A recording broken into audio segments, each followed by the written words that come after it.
Tentera Udara Diraja Malaysia (TUDM) telah mengesan penerbangan mencurigakan sebanyak 16 buah pesawat memasuki ruang udara Zon Maritim Malaysia di Sabah pada 31 Mei 2021. Panglima Tentera Udara Malaysia memberitahu pihak berita bahawa penerbangan pesawat ini dikesan oleh Radar Pertahanan Udara TUDM daripada Pusat Pertahanan Udara CR2 di Sarawak pada jam 11.53 pagi. TUDM telah melancarkan pesawat pemintas untuk melakukan identifikasi visual dan mengenal pasti pesawat. Jadi, video kali ini, kita akan melihat bagaimana ruang udara Malaysia diceroboh pesawat asing. Teruskan menonton. Kronologi pesawat Tentera Udara Republik Rakyat China. Pada pukul 11.53 pagi, 31 Mei 2021, Radar Pertahanan Udara di Sarawak milik TUDM mengesan 16 pesawat mencurigakan dimiliki Tentera Udara Republik Rakyat China. 16 pesawat tersebut terbang dengan formasi taktikal in-trail atau formasi panjang iaitu pattern dan haluan yang sama menggunakan satu titik laluan masuk dan keluar. Mereka memasuki zon maritim Malaysia dari kawasan udara yang dikawal oleh Singapura FIR ke Kota Kinabalu FIR dan seterusnya menghampiri sehingga jarak hanya 60 batu nautika dari ruang udara nasional milik Malaysia di Sarawak. Pemantauan menerusi radar pertahanan udara diteruskan dan beberapa percubaan dilakukan untuk mengarahkan mereka menghubungi kawalan trafik udara setelah memasuki Kota Kinabalu FIR namun tidak berjaya. Pangkalan TUDM telah melancarkan pesawat pemintas Hawk pada jam 1.33 tengah hari untuk melakukan identifikasi visual. Kemudian, pesawat milik China tersebut membuat pusingan di kawasan udara berhampiran Pulau Beting, Patinggi Ali, Sarawak dan meninggalkan ruang udara Malaysia. Pesawat milik China ini dikesan terbang pada kelajuan kira-kira 536 km sejam dan pada ketinggian 23,000 hingga 27,000 kaki dari aras laut. Pesawat-pesawat tersebut dikenal pasti daripada jenis Ilyushin IL-76 dan Xi'an Y-20 yang merupakan pesawat pengangkut strategik dan berupaya melaksanakan pelbagai misi. Kesemua pesawat berkemampuan membawa sehingga 1 batalion anggota tentera payung terjun negara China bersama-sama kelengkapan tentera seperti meriam dalam misi airborne ke mana-mana lokasi di Laut China Selatan. Selain itu, terdapat juga persoalan dari manakah 16 buah pesawat tentera China ini berlepas dan adakah ianya dari pulau-pulau buatan China di Kepulauan Spratly yang dibangunkan China untuk menjadi pangkalan tentera yang penting di Laut China Selatan. Menurut pakar geostrategis dari Universiti Teknologi Malaysia UTM, Profesor Madya Dr. Azmi Hassan, dari kenyataan dikeluarkan oleh TUDM, pencerobohan belum berlaku kerana ruang udara yang dimasuki pesawat terbabit adalah merupakan ruang udara yang dikawal oleh Malaysia dan belum memasuki ruang udara kedaulatan negara.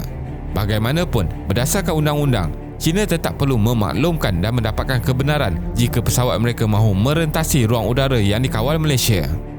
Tindak balas Kerajaan Malaysia. Insiden ini telah dikendalikan oleh TUDM khasnya dan ATM berlandaskan undang-undang dan peraturan penerbangan antarabangsa serta strategi pertahanan udara nasional bersama-sama Kementerian Luar Negeri. Susulan kejadian ini, Menteri Luar Datuk Seri Hishamuddin Hussein memaklumkan bahawa Wisma Putra akan mengemukakan nota bantahan diplomatik dan akan memanggil Duta Besar China ke Malaysia bagi memberi penjelasan lanjut.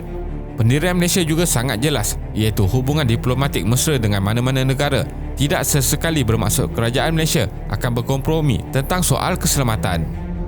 Menurut jurucakap Kedutaan China sebelum ini, pesawat tentera China hanya menikmati kebebasan penerbangan di ruang udara berkenaan dan mematuhi undang-undang antarabangsa serta tidak memasuki ruang udara berdaulat dalam wilayah mana-mana negara. Namun, Malaysia perlu segera mendapatkan penjelasan Kedutaan Besar China di Malaysia berhubung perkara ini kerana ia bakal menimbulkan persepsi buruk terutamanya dari segi ancaman terhadap kedaulatan negara dan sebarang kekeliruan berkaitan hal kedaulatan negara perlu dibincangkan dengan tegas.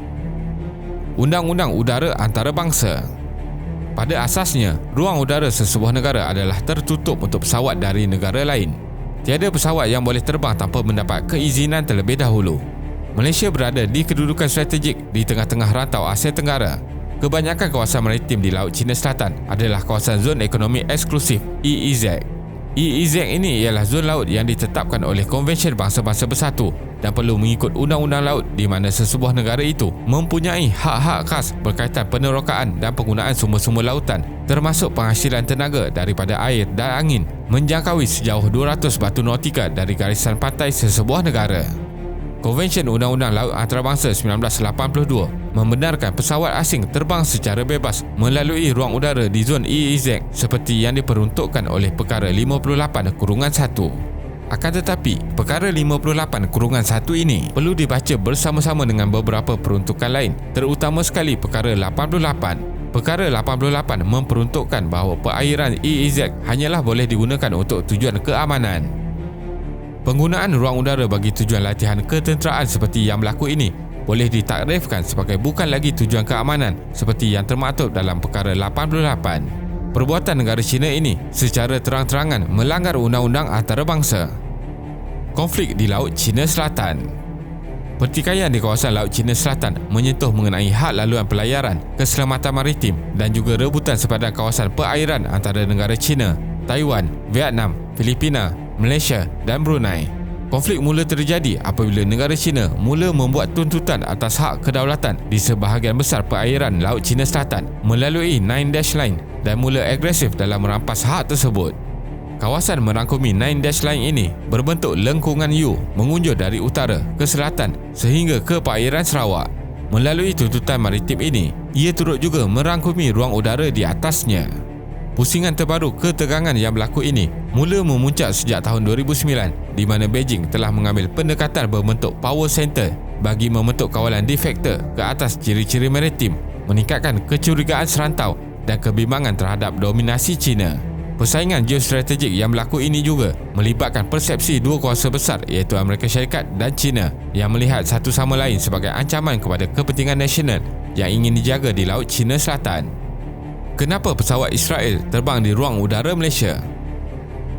Pada 19 Mei 2021, berlepas dari Mel di Maldives, sebuah pesawat Israel telah merentas ruang udara Putrajaya sebelum mendarat di Pangkalan Tentera Udara Paya Lebar, Singapura. Ia kemudian berlega-lega di ruang udara Singapura pada 24 Mei dan 25 Mei untuk melakukan demonstrasi produk komersial kepada pelanggannya iaitu ST Engineering. Pesawat Boeing 737-400 bernombor Part X A00 ini ialah milik Israel Aerospace Industry ELTA. Namun, Kementerian Pengangkutan Malaysia menyatakan pesawat ini melalui ruang udara Malaysia mengikut peraturan-peraturan yang ditetapkan oleh Pertubuhan Penerbangan Awam Antarabangsa ICAO. Kesimpulannya, dalam isu penggunaan ruang udara, setiap negara berdaulat perlu tegas dan tidak memberi sebarang pengecualian kerana tidak diketahui tujuan sebenar negara lain. Dalam isu insiden pesawat tentera dari negara China, dapat dilihat walaupun negara Malaysia adalah antara negara yang mempunyai hubungan diplomatik yang baik dengan negara China selama berpuluh tahun, Malaysia tidak terkecuali daripada tindakan provokasi negara dianggap kuasa besar dunia ini. Terima kasih kerana menonton dan jangan lupa subscribe. Jumpa lagi.